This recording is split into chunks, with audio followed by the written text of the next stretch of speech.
اگر جہنم سے بچنا چاہتے ہو تو ایک تجارت کرنی ہوگی. اب وہ تجارت کیا ہے وہ بھی خود ہی فرما دی. تؤمنون باللہ ورسولہ، وہی بات جو سورہ حجرات کی آیت میں ہے. ایمان پختہ رکھو اللہ پر اور اس کے رسول پر. وتجاہدون فی سبیل اللہ باموالکم وانفسکم، اور جہاد کرو اللہ کی راہ میں اپنی جانوں اور مالوں کے ساتھ. ذالکم خیر لکم ان کنتم تعلمون، یہی تمہارے حق میں بہتر ہے اگر تم علم رکھتے ہو.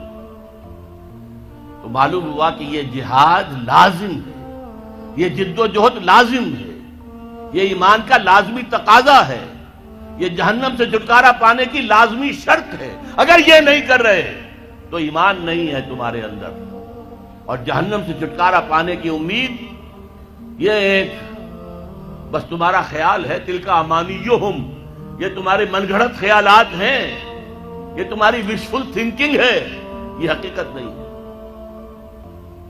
اب اگلی بات سنیے، یہ جد و جہد بغیر جماعت کے ممکن نہیں ہے. کیا اکیلا آدمی نظام کو بدل سکتا ہے؟ ہمارے ہاں بڑے بڑے متقی لوگ موجود ہیں، کوئی شک نہیں ہے. بڑے بڑے اہل اللہ موجود ہیں، نیک لوگ ہیں جن سے انفرادی طور پر لوگوں کو نیکی پہنچ بھی رہی ہے، مرشدین ہیں. لیکن کیا وہ نظام کو بدل سکتے ہیں؟ نہیں. جماعت بنانی پڑے گی، جماعت، حزب اللہ، اللہ کی جماعت، اللہ کی پارٹی بناؤ. اور اگر موجود ہو کوئی تو داخل ہو جاؤ، شامل ہو جاؤ. اس لیے کہ جماعت کے بغیر زندگی اسلامی زندگی نہیں ہے. حضور نے فرمایا ید اللہ علی الجماعہ، اللہ کی تائید اور نصرت، اللہ کا ہاتھ جماعت کے اوپر ہے. حضرت عمر نے فرمایا لا اسلام الا بالجماعہ، جماعت کے بغیر اسلام ہے ہی نہیں. ولا جماعہ الا بالامارہ، امیر کے بغیر جماعت نہیں. ولا امارہ الا بالاطاعہ، اور اطاعت کے بغیر امیر کے معنی کیا ہوئے؟ اطاعت کرو اس کی. حضور کی ایک اور حدیث حارث اشعری رضی اللہ تعالیٰ عنہ فرماتے ہیں انی آمرکم بخمس، اے مسلمانوں میں تمہیں 5 باتوں کا حکم دے رہا ہوں. اللہ امرنی بہن، اللہ نے مجھے ان کا حکم دیا، میں اپنے پاس سے نہیں کہہ رہا. حالانکہ حضور کو اختیار تھا، خود بھی آپ کہہ سکتے تھے. مستند ہے ان کا فرمایا ہوا، آپ کا فرمایا ہوا مستند ہے. الصادق المصدوق ہیں، سچے ہیں، اور اللہ نے ان کی صداقت کی گواہی دی ہے. لیکن یہاں تاکید کے طور پر فرمایا کہ میں 5 باتوں کا حکم دے رہا ہوں، اور اسے صرف میرا حکم نہ سمجھنا، یہ اللہ کا حکم ہے جو پہنچا رہا ہوں. بالجماعت والسمع والطاعت والہجرت والجہاد فی سبیل اللہ. رواہ الترمذی و احمد بن حنبل رحمہم اللہ. مشکات شریف میں یہ روایت موجود ہے. عن الحارث الاشعری، حارث اشعری رضی اللہ تعالیٰ عنہ سے 5 باتیں. جماعت کی شکل میں رہو، جماعت کے امیر کا حکم مانو، اس کی اطاعت کرو، اور ہجرت کرو اور جہاد کرو. آپ پوچھیں گے ہجرت کیسے کریں گے؟ تم نے تو کہہ دیا دنیا میں کوئی ملک ہے ہی نہیں، کون تمہیں گھسنے دے گا؟ ٹھیک ہے، لیکن ہجرت، حضور سے پوچھا گیا ای الہجرت یا افضل یا رسول اللہ، اے اللہ کے رسول یہ فرمائیے کہ سب سے افضل ہجرت کون سی ہے؟ جواب سنیے، ان تہجر کل ما یکرہہ، ہر اس چیز کو چھوڑ دو جو تمہارے رب کو پسند نہیں ہے. یہ ہجرت ہے.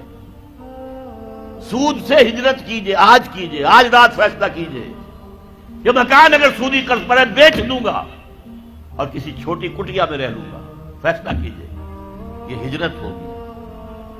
گھر میں شرعی پردہ نہیں ہے تو ابھی فیصلہ کیجئے کہ شرعی پردہ نافذ ہوگا. یہ ہجرت ہے. اور افضل الہجرہ، ای الہجرت افضل یا رسول اللہ، اے اللہ کے رسول سب سے افضل ہجرت کون سی ہے؟ فرمایا ان تہجر کل ما یکرہہ، ہر اس چیز کو چھوڑ دو جو تمہارے رب کو پسند نہیں.